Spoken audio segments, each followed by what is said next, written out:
छोटी बहू।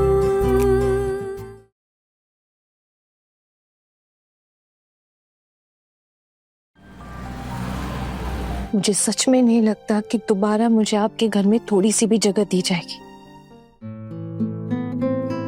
और मैंने मन ही मन आपको भी इस रिश्ते से आजाद कर दिया।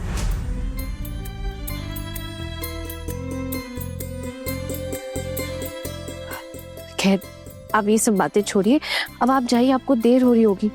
माँ भी टेंशन ले रही होंगी कब से। रात भर तो आप यहीं रुक गए थे, गए नहीं थे। अब आप घर जाएंगे तो पता चलेगा क्या होगा। आपको मुझसे और कुछ नहीं कहना? इतना सब तो कह दिया मैंने।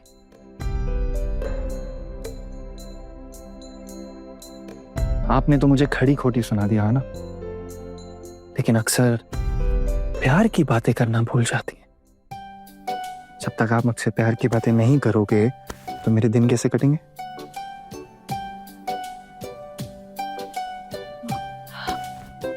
जी नहीं, ऐसी बातें नहीं करनी है मुझे। क्यों नहीं करनी है ऐसी बातें? देखिए, आपको कुछ और कहना बाकी है क्या?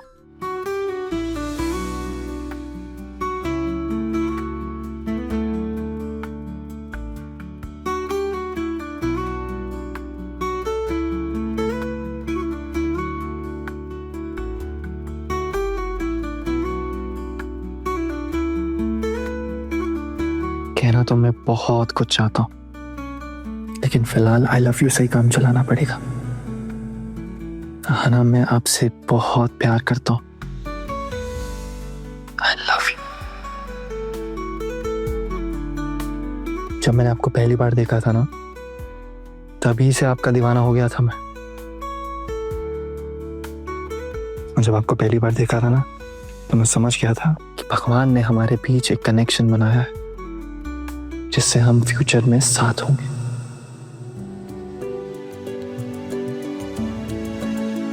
वैसे आप मुझसे बिल्कुल भी प्यार नहीं करती हो? सब कुछ बोलकर बताना पड़ेगा क्या?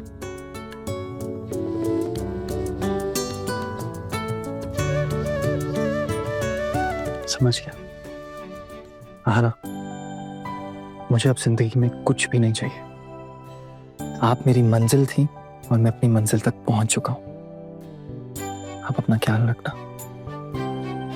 अच्छा, आप एक काम कीजिए, ये कुछ पैसे हैं, ये आप रखिए। क्यों? ये किस लिए? आपके खर्चे के लिए। आप कुछ दिन रुकने वाली है ना यहाँ पे। अच्छा, तो पति होने का फर्ज अदा कर रहे हैं आप। अगर आपको यही समझना है तो यही समझ लीजिए। थैंक यू सो मच, लेकिन अभी इसकी जरूरत नहीं है। शादी में कुछ रुपए मिले थे, वो यूज कर लूंगी। पड़े हुए हैं मेरे पास। आपको बताया तो था मैंने कल। हाँ, आपने बताया था, लेकिन आप ये भी रख लो ना, कोई बात नहीं। आप यहाँ रुकोगे तो जरूरत पड़ी जाएगी इन पैसों की। अच्छा, इसके बाद की जिंदगी के लिए तो इससे कई ज्यादा पैसे लगेंगे। पूरी जिंदगी का खर्चा नहीं उठा पाएंगे आप, इसलिए मेरी चिंता करना छोड़ दीजिए। कहीं एक ही रात में उस लड़के ने कोई काला जादू कर दिया हमारे छोटू पर तो? ऐसे कैसे काला जादू कर देगी? अरे 9 महीने अपने पेट में पाला है मैंने उसे। ये कोई बाहर की लड़की एक रात में उसको अपने वश में कर लेगी क्या? छोड़िए ना ठाकुर जी, पुलिस के डंडे पड़ेंगे ना, सारा काला जादू निकल जाएगा। दीदी, आपको मारने की कोशिश करी है उसने, मर्डर का चार्ज लगेगा, ऐसा बता रहा था पोल्टू। हाँ भाभी, मैं तो चाहती हूँ कि वो लड़की पूरी जिंदगी ना जेल में सड़ती रहे। हाँ, अब इतने बड़े अपराध की इतनी बड़ी सजा तो होनी ही चाहिए ना। छोड़ो ये सब, मुझे मंदिर जाने दो। अब अगर गुस्से में आ गई ना, फिर पता नहीं मैं किसी को क्या बोल दूंगी। आती हूँ। हाँ भाभी, जल्दी लौटिएगा, और अर्जुन भी आता ही होगा ना, वहाँ से सीधा ऑफिस तो जाएगा नहीं, माँ का डर जो है। अब पर भाभी, मैं ये कहना चाहती थी कि आपको ना इस बात को सख्ती से लेने की जरूरत है। क्या है ना कि अब वो लड़की तो मायके में रहेगी, इसलिए मुझे डर है कि हमारा छोटू कहीं ऑफिस से छुट्टी लेकर रोज रोज उसके घर न चला जाए। बस इस बात का ख्याल रखिए। नहीं, मैं तो बस सावधानी बरतने के लिए कह रही थी ना। वैसे ठाकुर जी, आपके पति का देहांत शादी के कुछ ही दिनों में हो गया था ना, मतलब यूं ही कोई 1 आध साल, ज्यादा वक्त तो मिला नहीं होगा आपको उनके साथ रहने का। भाभी, इतने सालों बाद ये सवाल क्यों उठा रही है आप? नहीं, बस यूं ही याद आ गया। कुछ ही दिनों में आप विधवा हो गई थी, 1 आध साल में घर गृहस्थी संभालने का मौका कहाँ मिला होगा। उसके बाद तो तुरंत आप मायके आ गई थी ना। मैंने आपसे प्रॉमिस किया ना कि जितनी जल्दी हो सके उतनी जल्दी मैं आपको यहाँ से वापस ले जाऊंगा। Please trust me. अगर ऐसी बात है तो फिर इन रुपयों की क्या जरूरत है? तो इसका मतलब आप मुझसे कुछ भी नहीं लेना चाहते हो? नहीं, अगर जरूरत नहीं है तो क्यों लूं? और सच में अभी इन रुपयों की बिल्कुल भी जरूरत नहीं है, तो रहने दीजिए। वैसे एक और बात कहनी थी। तो आप प्लीज अपने माँ का ना थोड़ा ख्याल रखिएगा। खाने की कमी होने की वजह से वो बहुत ज्यादा कमजोर हो गई हैं और घर के बाकी लोगों की उम्र कम है इसलिए दिखाई नहीं देता, लेकिन सब लोग अंदर से ना बहुत कमजोर है। मैल न्यूट्रिशन कहते हैं इसे। मेरा मतलब है आधा पेट खाने की वजह से शारीरिक पौष्टिकता में कमी आती है और आपकी माँ की उम्र हो गई है, उन्हें अच्छे से खाने की बहुत ज्यादा जरूरत है। आप मेरी माँ का इतना ख्याल रखते हैं और देखो ना, माँ आपको ही मिसअंडरस्टैंड कर रही थी। जाने दीजिए ना। अब माँ को मुझे लेके कोई गलत फहमी है, इसका ये मतलब तो नहीं है ना कि मैं उनकी हेल्थ को लेके आपको सावधान ना करूं। वैसे भी आप ही कहते हैं ना, एक दिन सारी गलत फहमियां दूर हो जाएंगी। आप लोगों को तो कुछ ख्याल होता नहीं कि घर की औरतें ठीक से खा पी भी रही हैं कि नहीं। मैं बता रही हूँ, ये सारी आदतें बदलना ना बहुत जरूरी है। कम से कम घर के बड़ों के खाने में कुछ चीजें ऐड करना तो बहुत ही ज्यादा जरूरी है। जैसे सबको प्रोटीन की सख्त जरूरत है। मैं इन सब चीजों का ध्यान जरूर रखूंगा, आई प्रॉमिस। लेकिन सबसे इंपॉर्टेंट बात पता है क्या है?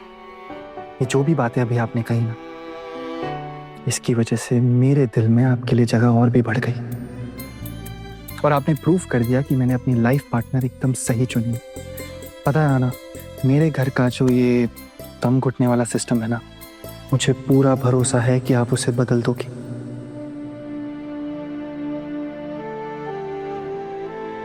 आना, सब लोग आपकी बात मानेंगे, आप सबकी मुस्कान बन जाओगे, मुझे पूरा भरोसा है आप पे। अब आप अपना ध्यान रखो, मैं निकलता हूँ और बहुत जल्दी आपको यहाँ से लेकर जाऊंगा।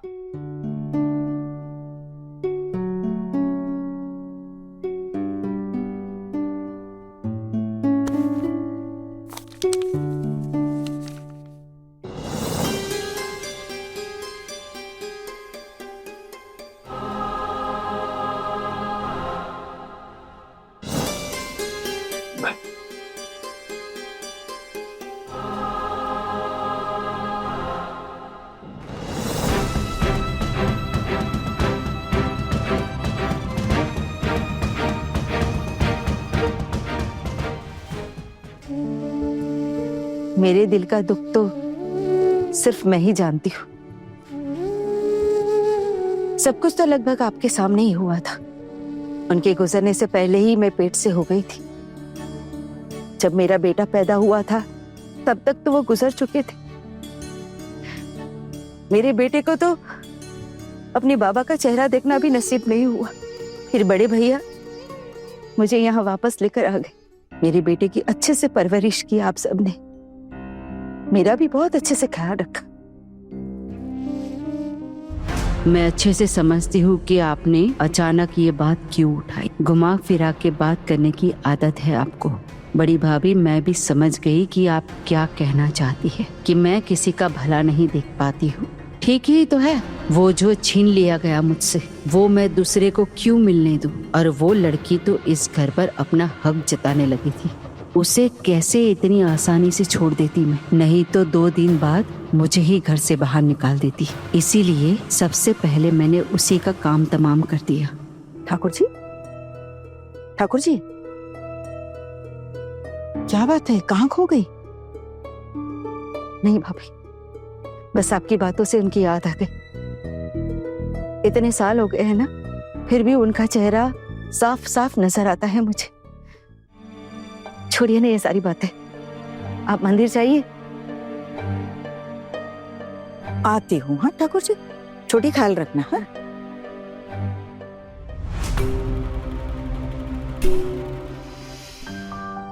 माँ, माँ, भाभी, आपने माँ को देखा है क्या कहीं? माँ तो शायद माँ कहाँ है? हाँ, माँ के साथ इतना बड़ा धोखा किया, इसका अंदाजा भी है तुझे? कैसा धोखा पिशीमोनी? आप क्या बातें कर रहे हैं? कल मैंने टुकुन दादा को फोन करके इन्फॉर्म कर दिया था कि मैं नहीं आ पाऊंगा। पिशीमोनी, कमर तक पानी भरा हुआ था, बारिश रुकी ही नहीं बिल्कुल भी, ना बस थी ना ट्राम था, तो कैसे आता मैं? छोटू, जिस घर से कोई रिश्ता ही नहीं है, सब कुछ खत्म हो चुका है, तो उस घर में कैसे रात बिता सकता है? उल्टू दादा, वहां मेरे पास रुकने के सिवाय और कोई ऑप्शन था ही नहीं, तो मैं क्या करता? आप लोगों ने आना के साथ रिश्ता खत्म कर दिया, लेकिन मेरा रिश्ता उसके साथ खत्म नहीं हुआ है और आगे भी चलता रहेगा ये रिश्ता, क्योंकि वो मेरी पत्नी थी, है और रहेगी। वैसे भी अग्नि को साक्षी मान के मैंने 7 फेरे लिए थे आना के साथ। इतनी सी गलती के लिए मैं उसे अकेले नहीं छोड़ सकता। क्या कहा तूने? देखा, कल ये ना उस लड़की ने छोटू को अपने वश में। मैंने भाभी से भी कहा था कि पक्का वो लड़की काला जादू जानती है, नहीं तो एक ही रात में हमारा छोटू उसकी बोली कैसे बोलने लगता। छोटू, तू घर से तो कुछ और बोल के गया था ना? मैं ना कहती थी छोटू भैया कायर नहीं है। बहुत अच्छा लगा ये सुन के कि इतना सब होने के बाद भी वो आना का साथ दे रहे हैं। सच में जीजी सही कह रहे हैं आप। अगर अर्जुन भैया अपने पोल्टू दादा जैसे होते ना, तो न जाने क्या होता, क्योंकि ये तो मेरी शक्ल तक ना देखते, मुझे घर से कब का बाहर निकाल दिया होता। लेकिन जानती है, अर्जुन भैया ऐसे नहीं है, वो तो कुछ और ही चीज है। हाँ बिल्कुल दीदी, और इन कई दिनों में आना हमारी कितनी प्यारी हो गई है ना। बस अर्जुन भैया जल्द से जल्द उसे वापस ले आए बस। क्या बोल रही है छोटी, भूल गई है क्या? पोल्टू दादा ने पुलिस केस किया है हना पर, तो पुलिस आएगी, सबसे पूछताछ करेगी। पता नहीं ये किस्सा अब कब खत्म होगा। छोटू, दीदी अभी मंदिर गई, लेकिन क्या तू अपनी माँ के सामने ऐसा बोल पाएगा जो हमारे सामने बोल रहा है? अब जो सच है वो तो मुझे बोलना ही पड़ेगा ना चाची जी। आना के साथ 7 जन्मों तक साथ रहने की कस्में खाई हैं मैंने। ये कितनी सी गलती के लिए उसको मैं इतनी बड़ी सजा नहीं दे सकता, सॉरी। तो फिर चाहे वो लड़की तेरी माँ को मार डाले, हाँ, तो फिर भी उसे सपोर्ट करेगा? देख भाई, मर्डर और attempt to murder serious charge होते हैं या नहीं? अरे पुलिस वालों ने तो बोल भी दिया है कि अटेम्प्ट टू मर्डर का चार्ज लगाएंगे उस लड़की पर। आप मुझे एक बात बताओ पोल्टू दादा, ये चार्ज की बात अभी आई कहां से? अभी तो पुलिस ने अपनी इन्वेस्टिगेशन ही नहीं शुरू करी, तो आप आना पे ऐसा इल्जाम कैसे लगा सकते हैं? पहले पुलिस को इन्वेस्टिगेशन तो करने दीजिए। तुझे क्यों इतना विश्वास है उस लड़की पर? तुझे क्यों नहीं लगता कि वो कुछ कर सकती है? क्योंकि मैंने उसको ये सब करते हुए नहीं देखा, सिंपल। तो तुझे क्या लगता है किसने किया ये सब? वो मुझे नहीं पता, ये सारी चीजें मैं नहीं बोल सकता। आपकी तरह नहीं हूं बिना किसी सबूत के किसी पे भी इल्जाम लगा दूं। देखा बेटा, हम दोनों इनके भरोसे इस घर में रहते हैं, इसलिए कहीं छोटू हम पर ये इल्जाम ना लगाते।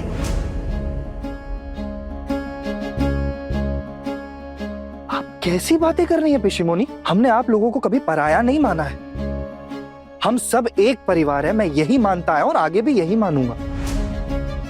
आप ऐसी बातें क्यों सोच रही हैं? चलिए ये बातें आप छोड़ दीजिए, पुलिस को आने दीजिए, उनको अपनी इन्वेस्टिगेशन करने दीजिए। कानून सबके लिए एक होता है पिशीमुनी, और अगर आना ने ये गलती की होगी तो उसको इसकी सजा जरूर मिलेगी, लेकिन अगर उसने ये गलती नहीं की होगी तो सजा तो बहुत दूर की बात है। और जिसने भी ये सब किया होगा ना, उसके साथ बहुत बुरा होगा। इसीलिए ये काम हम पुलिस पर ही छोड़ देते हैं।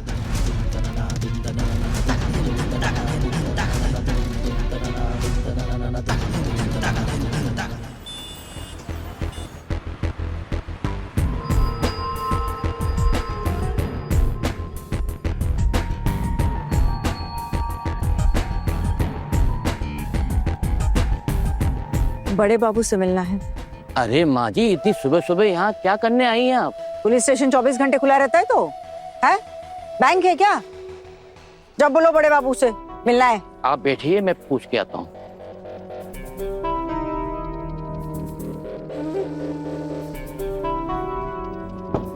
Coming sir. Yes coming. Sir, कोई बुजुर्ग औरत आपसे मिलने चाहती है। ठीक है, अंदर भेजिए। जी।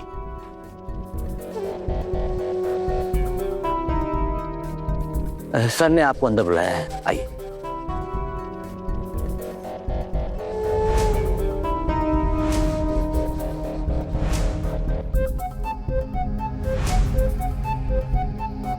प्रणाम बड़े बाबू। आप मेरी माँ की उम्र की, आप मेरा प्रणाम स्वीकार कीजिए। माँ जी बैठिए। आप अब इतने बड़े अफसर हैं, आपको सम्मान देना तो हमारा कर्तव्य है। अरे माँ जी, आपने तो दिल जीत लिया।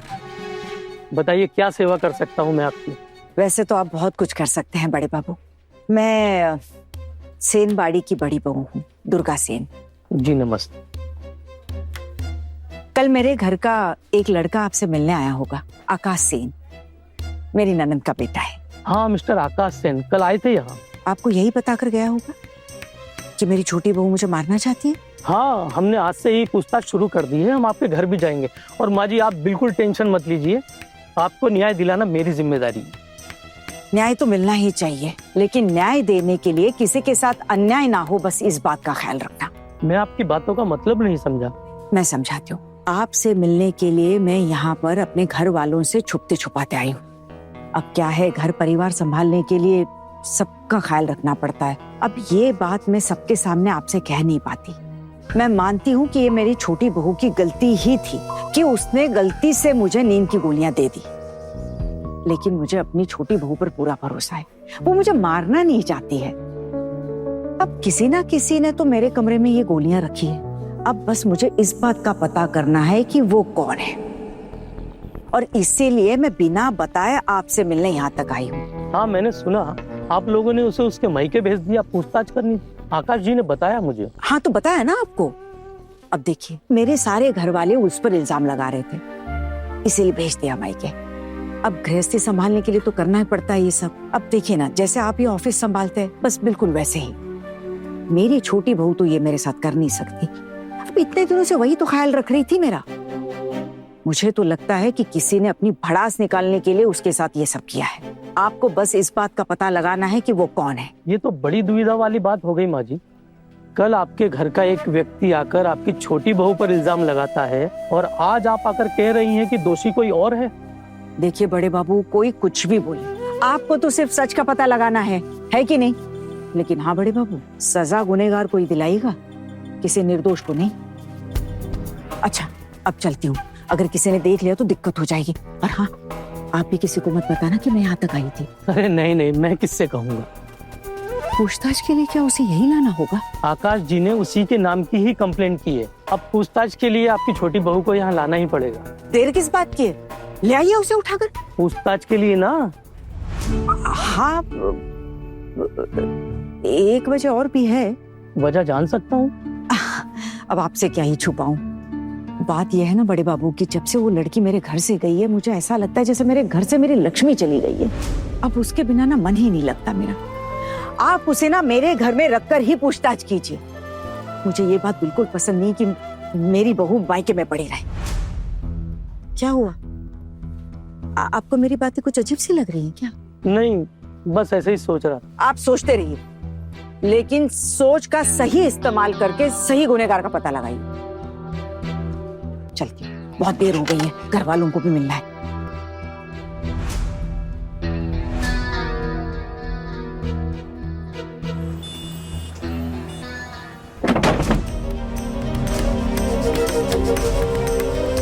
पुलिस? बेटा, यहाँ कोई आना सेन नाम की रहती है? जी हाँ, मैं बुलाती हूँ। दादी दादी, दादू दादू। अरे क्या हुआ? क्यों चिल्ला रही हो इतना? पुलिस आई है, पुलिस। हाँ, पुलिस?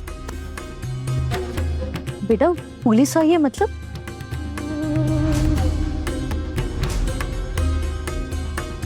कहाँ कहाँ आई है पुलिस? हमारे घर में। लेकिन हमारे घर में पुलिस आएगी क्यों? बिली क्या पूछ रहे हैं? पूछ रहे थे कि अहाना सेन नाम की इस घर में कोई रहती है क्या? मैं देखता हूँ।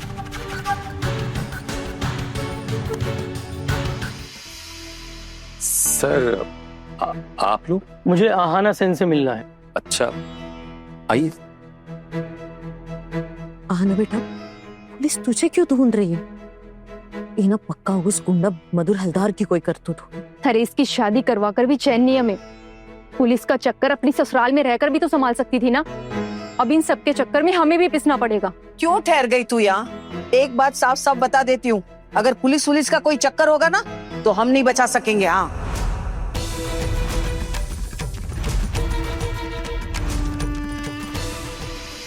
आहाना सेन कौन है? इंस्पेक्टर साहब, ये आना है, मैं हूं मधुसूदन रॉय, इसका जेठू। आप यहाँ क्यों आए बता पाएंगे? आपको हमारे साथ चलना होगा। कहाँ कहाँ चलना पड़ेगा? आपके खिलाफ पुलिस स्टेशन में रिपोर्ट दर्ज हुई है। मेरी बेटी के खिलाफ रिपोर्ट? कैसी रिपोर्ट है इंस्पेक्टर साहब? अटेम्प्ट टू मर्डर की। क्या?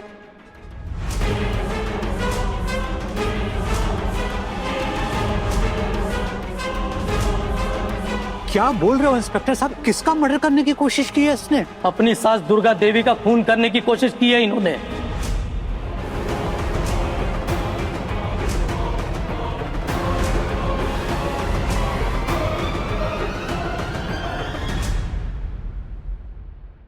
अपने पसंदीदा शो के फुल एपिसोड देखने के लिए अभी डाउनलोड करें दंगल प्ले ऐप।